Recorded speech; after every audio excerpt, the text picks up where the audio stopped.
Hey what is up guys, কেমন আছেন আপনারা? আশা করি সকালে ভালো আছেন। তো নোবেলম্যান কিন্তু আমাদের এলাকায় চলে এসেছিল। তো এখানে অনেকগুলা গান গেয়েছে। তো আমাদের এলাকায় এই ফার্স্ট টাইম এত বড় শিল্পী এসেছে। তো আমরা সকলে কিন্তু অনেক আগ্রহের সাথে আমাদের স্কুল মাঠে যাচ্ছি যে প্যান্ডেলটা কিরকম সাজানো হচ্ছে। আমি এখনো দেখি নাই, আমি কিন্তু অনেক এক্সাইটেড যে আমাদের এলাকায় এত বড় একটি অনুষ্ঠান হচ্ছে। তো আপনারা অবশ্যই সম্পূর্ণ ভিডিওটা দেখতে থাকুন, আশা করি সকালে ভালো লাগবে। আর নোবেলম্যান যখন আসে আমরা খুবই মজা করি। তো ভিডিওটা সম্পূর্ণ দেখলে বুঝতে পারবেন। আর এটা হচ্ছে আমাদের কাশের স্কুল মাঠ। তো এখানে কিন্তু নোবেলম্যান আসবে। তো এখানে দেখতে পারতেছেন যে প্যান্ডেল সাজানো হচ্ছে। মোট 36টি বক্স এবং 10টিরও বেশি সাপ নিয়ে এসেছিল এখানে। তো মোটামুটি একটি ভালো সেট আপ করেছে। আমাদের কাশেরে এরকম অনুষ্ঠান এর আগে হয়নি, তো এটা ফার্স্ট টাইম। তো আমরা এখানে আমাদের ভাইবাদারের সাথে দেখা করলাম। তো এখানে দেখতে পারতেছি যে উনি এখানে দেখাই দিচ্ছে। তো আমাদেরকে অনেক কিছু দেখাচ্ছে যে এখানে কয়টা সাপ আসছে, কয়টা কি আসছে না আসছে, সকল কিছু আমাদেরকে উনি দেখাচ্ছে এবং বলছে। তো এখানে দেখতে পারতেছেন মোটামুটি ভালো একটি আয়োজন করার আর কি চেষ্টা করেছে, যতটুকু পারে গ্রাম অঞ্চলে যতটুকু চেষ্টা করার ততটুকু করার চেষ্টা করেছে। তো আমরা এখানে কিন্তু আমি একটু বয়ান দিতেছিলাম, তো দেখাচ্ছিলাম যে ঘুরিয়ে ফিরে যে এখানে কিরকম হচ্ছে, মঞ্চটা কিরকম হয়েছে, এরকম একটা অনুষ্ঠান হচ্ছে। তো আমরা সকলেই কিন্তু এখানে চলে এসেছিলাম আর এখানে দেখতেছিলাম যে কিভাবে সাজাচ্ছে। তো আমরা খুবই এক্সাইটেড ছিলাম এবং আমাদের বন্ধু বান্ধব মিলে আমরা কিছু ছবি প্রিন্ট করে নেই, যেখানে আমরা আমাদের এক্সদের, মানে আমার তো এক্স নেই, সেই হিসাবে আমার ফ্রেন্ডদের এক্স ছিল, তাদের ছবি তারা সাজিয়ে নিয়েছিল এবং আমি মিয়া খলিফার ছবিটা মানে মজা নেওয়ার জন্য সাজিয়ে নিয়েছিলাম। তো আমরা তারপরে যখন নোবেলম্যান আসে, আমরা ওইখানে অনুষ্ঠানে দেখতে পারতেছেন যে কত মানুষ চলে এসেছে। আমি এখানে বন্ধু বান্ধব নিয়ে একসাথে, মানে আমরা প্রায় 50 থেকে 60 জন একসাথে এখানে দাঁড়িয়েছিলাম। তো আমাদের এলাকায় যেহেতু অনুষ্ঠান, সেহেতু পুরো পাওয়ারই আমাদের। তো আমরা এখানে মজা করতেছিলাম, সকলেই ডান্স করতেছিলাম গানের সাথে।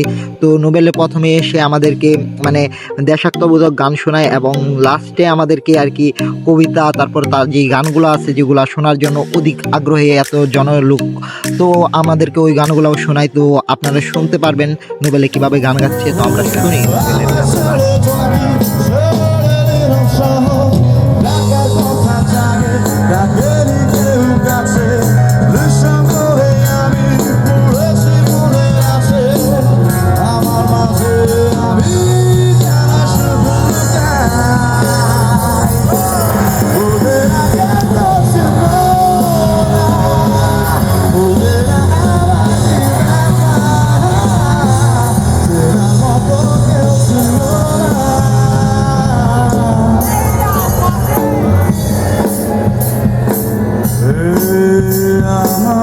আমরা ফ্রেন্ড সার্কেল সকলে মিলে কিন্তু খুব মজা করতেছিলাম। আর আমাদের সামনে ছিল ওয়ান অ্যান্ড অনলি নোবেলম্যান। তো আমরা খুবই এক্সাইটেড ছিলাম তাকে দেখার জন্য এবং ফাইনালি কিন্তু তার গান, তারপর তাকে দেখার যে আগ্রহটা ছিল ওইটা কিন্তু আমাদের পূরণ হয়ে গেছে। এবং আমাদের এখানে এসে কিন্তু অনেকগুলা গান পারফরমেন্স করেছিল। আর আমাদের সকল ব্রাইবাদার একসাথে কিন্তু এখানে বসেছিলাম। আর আমাদের সাথে টক্কর দেওয়ার মতো কেউ ছিল না, কারণ মনে করলেন এলাকার পোলাপানের তো পাওয়ারই অন্যরকম। তো আমাদের এলাকায় অনেক বাইরের লোক এসেছিল, আমরা তাদেরকে জায়গা করে দিয়েছি এবং কারোর সাথে কেউ খারাপ ব্যবহার করি নাই। এবং মাঝখানে যখন স্যাড সং আসে, আমি তখন আমার এক ফ্রেন্ডের কাজে উঠে পৃথিবীর সকল ছেলের ক্রাশকে আমি কিন্তু এখানে জ্বালিয়ে দিলাম।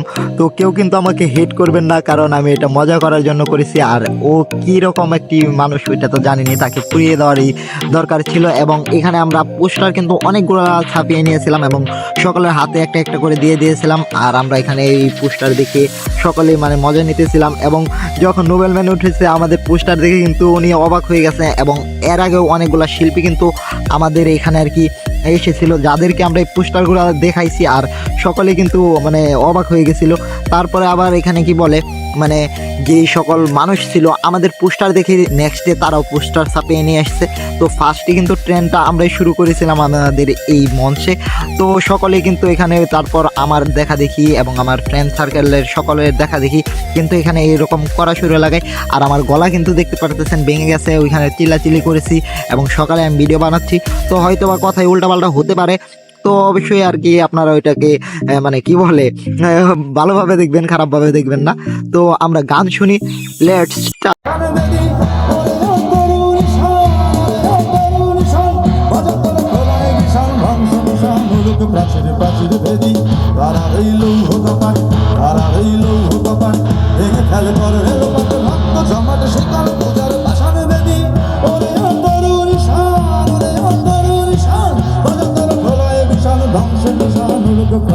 চিরদিন তারা রইল ভগবান, তারা রইল ভগবান।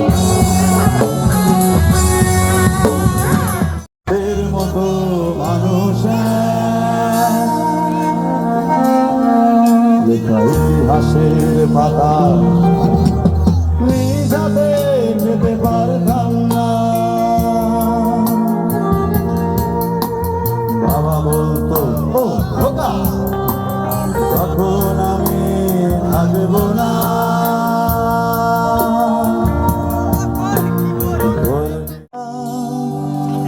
আমার ভাইয়ের লাভ তেরা নানো 21শে ফেব্রুয়ারি